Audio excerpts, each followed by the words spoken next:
人幼儿园，就让我们开始学习音乐。我们敲木琴，要在大班才开始学习，手的跳动要很快，要先把曲子唱熟。我们看的都是5线5欧，很厉害吧？这次大家看到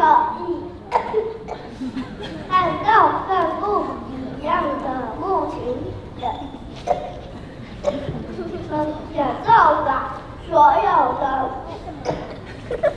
木琴都出笼了，很壮观，很壮观又很好听，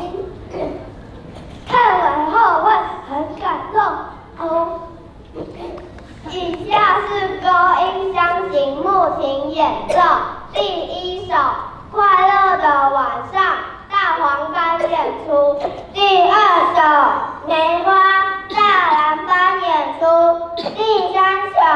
你对着我笑》，大红